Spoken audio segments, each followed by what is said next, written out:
Collegiate Stadium.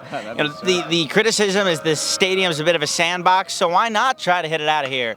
Right on cue, into right field, trailing back the right fielder, and it falls off his head. Jenkins will easily trot, hitting the home plate. Going into third is Francis in his final. DMV Strike Zone, your front row seat to the best high school baseball action in the DMV.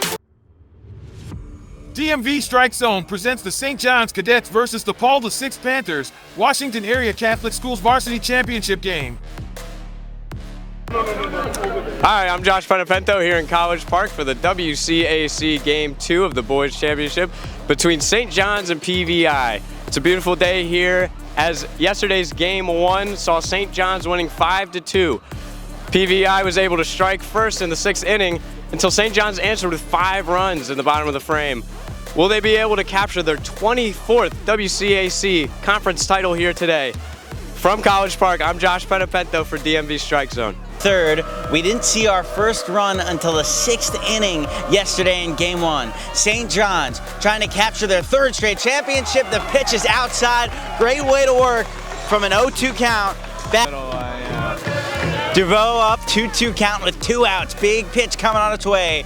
Can Purdue get out of it? This one swung on into left, chasing back the center fielder. It's got enough pop, caught by the left fielder, and Purdue gets out of it after the walk in the stolen base. PVI coming up next. First pitch of the bottom half, swung on into left, should be playable. A good little pop out. 1 pitch, 1 out for St. John's. Yeah, great pace. He's on pace for a 27-pitch perfect game. We'll see if that holds up. Yeah, if you have time to process it. First pitch again, it was low.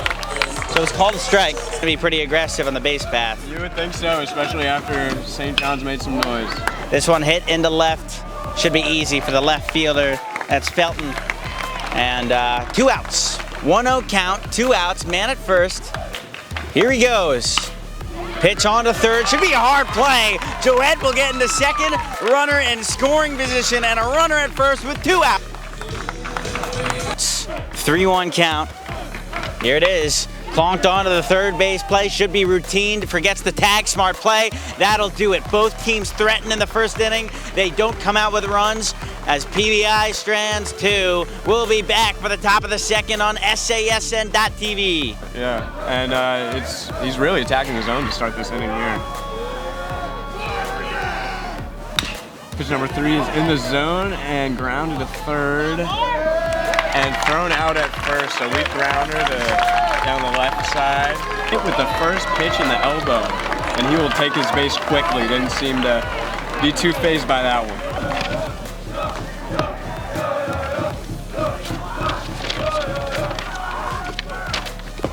And a swing and a miss for strike 3. That looked like a breaking ball outside of the zone, and now there's 2 outs. Breaking ball had a lot of bite to it. Just the whole feel of the campus is added to it. The payoff pitch here for Purdue. And that is strike 3, looking outside of the zone. That'll bring Purdue. Cleared up the St. Paul bench there. It's a 1-2 count for Soroy. And Soroy's gonna swing and miss. Oh, pitch. Just getting him to chase. Yeah, what a way to get him to chase as well. Fouling in the first inning. And that is strike 3 for McCabe. A 1-2-3 with 2 strikeouts for McCabe. Heavy commits. You got a guy going to Penn State. This one hit into left. Could be the first hit of the day for Felton, but it's right on cue for the left fielder, that being Ty. That'll be out number 1. And we'll see if that's for better or for worse. The first pitch on its way right down the middle. He does exactly that. Hit into left and over his head. Taking the turn now is number 27, Weber. He'll stand in there with a double. And it looked like Ty out there in left field just got a bad jump on it. He started in and kind of froze, and then the ball just got over his head. 1-1 count, 1 out, man at second. The pitch inside. Weber will take third. It'll be a single. They won't try for a double. And for the second time today, St. John's have runners at the corners with only a single out. Yeah, that was just a great way to get those hands in. As you said, that pitch was inside, and it was just Perfect timing, sharp liner right through the left side there. Try to get him to chase on a pitch well outside. I wouldn't be surprised about that either, but a breaking ball has worked in his favor. Here's the breaking ball, hit past the diving third baseman. St. John strikes first. It's Armah with his third RBI of the series. What a hit by Clayton Armah. They are just attacking that left side of the infield. They are finding that gap between. Here's Perdue. Not focused at second at first, knowing that there's a force play at any bag. WCAC Player of the Year in the lefty batter's box. Duvreau hits it into left. It'll be shallow. Will it be deep enough to score the run? Taking the turn, Armah, and there will be no challenge as he's in there well before. St. John's takes a 2-0 lead. That third strike. Yeah, they're feasting on him this inning. 4 hits and only a single out. That out was the first batter of the inning. It's a breaking ball hit over the first baseman. Awkward play. It'll be close, but Perdue steps on the bag. Runners do advance. 2 outs, though, works in his favor as the 2-0 lead remains. 2-0 score, St. John lead. This one hit into left. It's got some carry on it. Bad step by the left fielder. He hops right back on in. That'll end the inning, but not without some damage as St. John's strike first. A 2-0 lead as we head to the top of the 4th inning. Hell yeah. First pitch swinging is Minot in the left, trying to get under it, and it falls. 3 players were diving in to try to get the ball. This is what St. John's did yesterday after PVI struck first. Full day here at Bob Turtle Smith Stadium, the usual home of the Maryland Terrapins. But right now hosts the WCAC Championship. A bunt attempt, diving the catcher, makes the play for the opening out of the bottom of the 3rd inning. And that's worst case scenario bunt attempt right there. It just popped up. Didn't even find grass. Exactly, yeah. Play, I think. There he goes, on cue. The throw to second is high. And there you go. There's your runner in scoring position with 1 out. This is such a great spot for PVI. What a great choice to steal that base. I don't know. Breaking ball would be my guess, but a fastball now trailing back to the center fielder near the batter's eye. He makes the run. From second goes Lewitt. This throw, not on the money, a sliding tag, and he's called safe. A close play, but PVI come out to win. By Houghton Henley. I mean, that was just no bounce on that throw at all. That was University of Maryland team. Winston Churchill has 2 players that play for the Terps. This one hit down the middle. It'll score the first run. It splits the second baseman and the shortstop. PVI's on the board to respond. Great hit there by Barr. Just got those hands in. It was a sharp grounder right up the middle. A towel. But yeah, it could be, but it's like funky. Split. First pitch hit by Gallagher. Diving play by the right fielder. St. John's get out of it after a spectacular catch. That Houghton Henley, what a dive for that catch. That'll do it for the 3rd inning. St. John's, they do strike, but leave a runner aboard to PVI strike. But St. John's do limit the damage after a diving play. Yeah, Purdue's working a lot. And there's a hit through the left side by Cole Hodgkins. They are just, those ground balls to the 3rd base side have been really going their way. Already have 9 hits in this game. There were only 5 hits throughout the whole game yesterday. You're right. And this is a bunt laid down by Racer, and he is just barely out at first, but he advances Hodgkins to second. Does the job. And again, back on that topic, Purdue's only walked twice. Yeah. Walked 2 batters, but they've been very important spots. With his 67th pitch, Felton showed bunt, but it gets away from the catcher, and he tells Hodgkins to get over to 3rd, and he will safely. Part of the zone, and tried to backdoor him there. Exactly, right? That's what you call a backdoor slider. And that one was inside, but Felton's able to make contact, and that's falling, and it'll fall in. Fair territory. Felton rounding second, he'll make it safely, and he brings in Hodgkins. Felton, by the way, Superman dove into second. He probably got his jersey really dirty. His mom might have to do an extra serving of laundry after that slide. More worried about the batter right now if I was Webb, or if I was McGinn. 100%, because a strikeout here goes a long way. The 1-2 pitch is going to catch the outside of the zone for strike 3. There you go. It could have been called either way, but the ump gives it to McGinn, and a big second out here for PVI. Once we're done. Armah now in an 0-1 count. McGinn looks at second. The pitch is going to be smoked up the middle for another base hit for Armah. Around comes Felton, and he will score easily.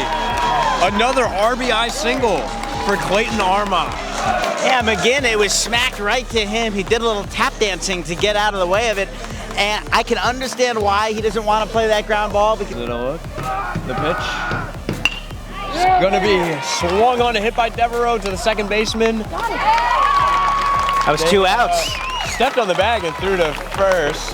Didn't really need 2 outs there, but yeah, he could have just. The pitch is swung on and missed. That pitch was yucky. A breaking ball that was dancing the tango. It was. That was just, that ball looked good out of the hand and just. And that one is first pitch swung on and hit to left field sky high, and it'll be caught for out number 2. We are chugging along. Pick up some tendencies that the umpire uses in his favor. Pitch on its way again is high, and St. John starts the top of the 5th with a runner on. They've been so incredibly patient at the plate. To his affair right. in game 2. So squaring the bunt. Third baseman comes in. There's the bunt. There's a close play at first. It'll move the runner at second, does its job. And I'd imagine that bunt was the call because they want to bring the assurance run from first all the way back home. Sounds like the St. John's players in their dugout are speaking in a different language. Trying to get Francis speaking to him in tongues. Maybe a throw into center field. Jenkins will run from second to third. He slides safely, and the runner's 90 feet away. That insurance run won't take a bunt to move him from second to third, and now Francis can swing willingly to bring the sacrifice home. Stadium, the criticism is this stadium's a bit of a sandbox, so why not try to hit it out of here? Right on cue, into right field, trailing back the right fielder, and it falls off his head. Jenkins will easily trot, hitting the home plate, going into third is Francis in his final high school at bat.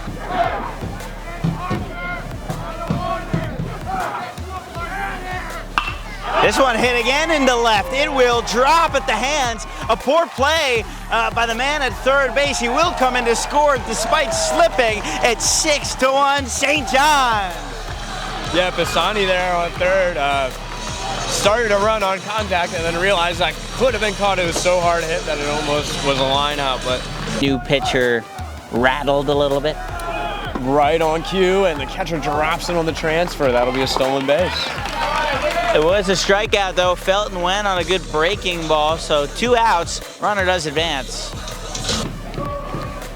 Pitch to Weber. This one hit into right field. Should be playable for the right fielder. He calls off the second baseman. That will do it for the second inning.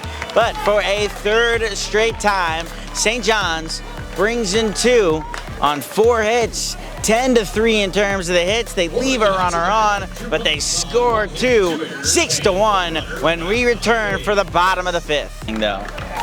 Pitch again to him, right down the middle and right to the first baseman.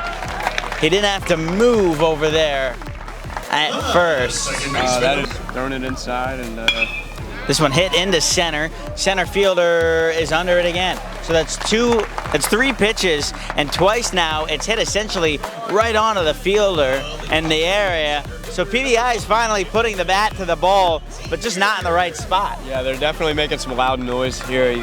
Which was, we're hungry, we're gonna try to eat. It just hasn't been working. Swing and a miss again in the dirt. First pitch, drop strike, throw to first. It got him, and they make quick work in the bottom of the 5th. 3 outs to go for PVI, and St. John's can add insurance. Caught Henley in the box, swings at the first pitch, and snakes it down the left field line. He's gonna head for second, and he will head for third. The throw is not on time, and he will slide in there safely. A leadoff triple for Nate Houghton-Henley. Driscoll now the pitch. Another one in the zone, and Armah's gonna take that to left field and drive in his third run of the day. 3 singles for Armah, 3 RBIs, and St. John's takes a 6-run lead. You could hear the ball hit the end of the torpedo bat, the sound of the wood. By the way, that's a wooden bat. By the way, that number was a combined number of hits for both teams. Devereaux skies this one to left field. Left fielder is under it and will make the catch. Armah staying put at first. Which is been here and there so far. Jenkins now, the 1-2 pitch is gonna hit him. And he will take his base. Takes off. Oh, Armah takes off for third. The throw is gonna be high and he will be safe. He's showing us he has the strength. The pitch now is swung on and missed for strike 3. A huge strikeout there for Driscoll. Now there's 2 outs. And that one's going to be taken low and a steal by Jenkins. And he's caught in a pickle here while Armah takes off for home. Armah slides into home safe while Jenkins is still in this pickle. They tag him out at second, and the inning will end, but not before Armah comes in to score. And St. John's now 7 runs. That's 4 straight innings, by the way. St. John's has scored at least 2. And that one is skied to right field. 2 players converging in on it, and the second baseman will get to it. That's Max Ressa. I mean, PVI might not be champions this year. They still have a good team filled with a decent amount of juniors. And that one is muscled into right field, and that will fall for a base hit. 2 hits now today for Ryan Barr. He leads his team in hits. 2 of the 4 hits have come off of his bat. Part where they have had success against McCabe. So they're seeing pitches the best. The pitch is going to be popped into right field. Houghton-Henley is under it, and he will make the catch. And that is 2 outs now. 64 pitches for McCabe. Our crew chief behind the plate is given to both the hitters. And that is swung on and into center field, and that will find some grass, and that will take Ryan Barr over to third base. I think he could go to it again. Looking for a strikeout pitch here. And Vaxmonski will ground it to the second baseman, who throws to the shortstop to get the force out. And now PVI is running out of opportunities. 3 outs left for them to erase a 7-run deficit. 10th inning. Will Emerson will take the mound for PVI. Down 8-1, and second pitch is swung on, smacked into left field as it fell at the feet of the left fielder. Second baseman number. Yeah. Long snappers have to have good footwork. You can tell Emerson's got it. Well, he plays bunt. Emerson gets it over to first. Runner moves to second, does its job. 1 out. And there's Snow Bunton up 7 in the 7th inning. And you foul, it's considered a strikeout. Here's a pitch. Knocked on right to the second baseman. Plays back to second, and he got the double play. PVI have 3 outs to work with. They have a little momentum going in today's game. They have a future that looks pretty bright, but nonetheless, a swing and a miss. 2 outs to go. McCabe is chugging along. Went on a real good run to start the playoffs, just undefeated until yesterday's game. St. John's also 4-time WCAC champions, so it's not as if they have a poor reputation of baseball. This one falls at the feet of Felton. They win against one of the best of the best. I think IMG Academy, the household name. Yeah, this one is popped up into center field. 2 outs, 1 out to go. The St. John's Cadets might be able to spear their way home to championship number 3, right near the dugout on their feet. This would be the greatest season in WCAC history. It is right in front of the pitcher, McCabe. McCabe the throw to first. It's over his head. PVI still alive. Going to third and second. They have runners in scoring position. We are not done yet. All right, the biting at the fingernails to our left for PVI. They're down 8-1 to three-peat. The Cadets 1-2 to McCabe, and it's hit. It'll bring in 1 run. Will they test the arm of the right fielder? No, but PVI still clawing on. The score is 8-2. Gets the sign. 1-1 on its way, hit. Caught by the third baseman. The Cadets, 3 straight. The three-peat is real. They pile up it on the mound. The Cadets call it 24 WCAC championships. They pile up. I imagine McCabe, the game-winning pitcher with the completed game, is somewhere down on the pile. And just you wait, what color is the Gatorade gonna be? What a great season by both of these teams. I'm so happy that we got to be here. There's just not much else to say other than congratulations to St. John's. Congratulations to both teams. BVI had a great season. And from College Park here, I'm Josh Panthers with Noah Bland. This was such a great championship. Thank you for joining us for SASN TV. This is Noah Bland as a part of DMV Strike Zone in correlation with SASN.TV. St. John's, three-peat for the WCAC championship. They beat PVI by a score of 8-2, in part led by McCabe, who only struck out 3, but when it mattered most, was able to keep the runners off base or on base off of the plate. They're WCAC champions for the 24th time. Live from College Park, this is Noah Bland on a beautiful 72-degree day. You couldn't think of any better conditions weather-wise for St. John's and performance-wise for these Cadets. I'm Noah Bland, in part with SASN.TV, DMV. This is Sean McCabe, senior pitcher at St. John's, the WCAC champions, and you're watching DMV Strike Zone. DMV Strike Zone, your front row seat to the best high school baseball action in the DMV. Hi, I'm Josh Panthers here at Bob Turtlesmith Stadium in College Park, where St. John's just took down PVI in the WCAC championship. I'm here with Sean McCabe. Sean, just take us through what you were thinking as you got that last batter out. You know, spending the whole season with my boys, getting to finish it right there, that dog pile is amazing. It's the best feeling in the world. Yeah, but we battled all season, all game.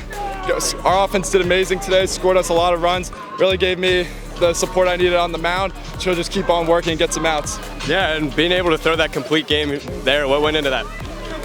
Really just using my defense behind me, so I know I can get ground ball, fly ball anywhere, and anyone will make an out. So I'm not really concerned about hard hit balls because I know my defense has me. Thank you, Sean. Congratulations. Thank you. Here from College Park, this is SAN TV.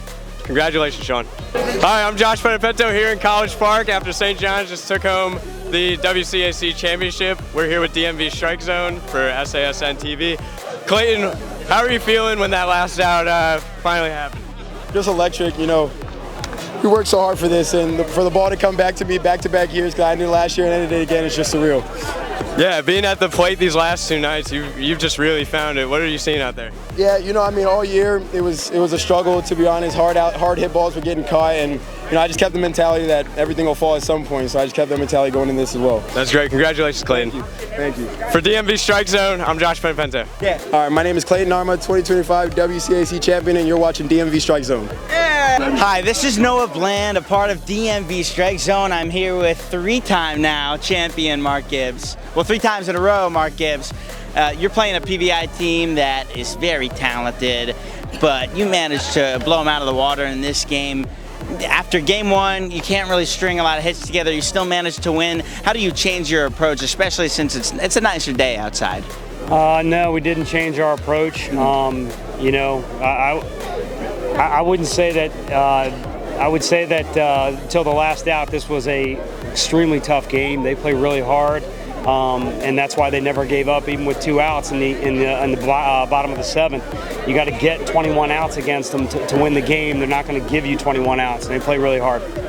We noticed that there were a couple of people warming up in the bullpen. Ultimately, though, what was your thought process to stay with your guy and stay with the whole completed game process? So, you know, Sean is a senior. I really, really wanted him to be at the bottom of the dog pile. I did not want to have to go out and pull him out of the game. We wanted to give him a shot to finish the game, and, you know, he got it right to the very end. And you're continuously hitting getting 2 runs after 2 runs. So defensively, I noticed that I'll do a new question. I want to. So I noticed you guys were bunting a lot to move runners aboard. Strategically, were you guys trying to get back on first, or were you guys just trying to move everybody around the horn?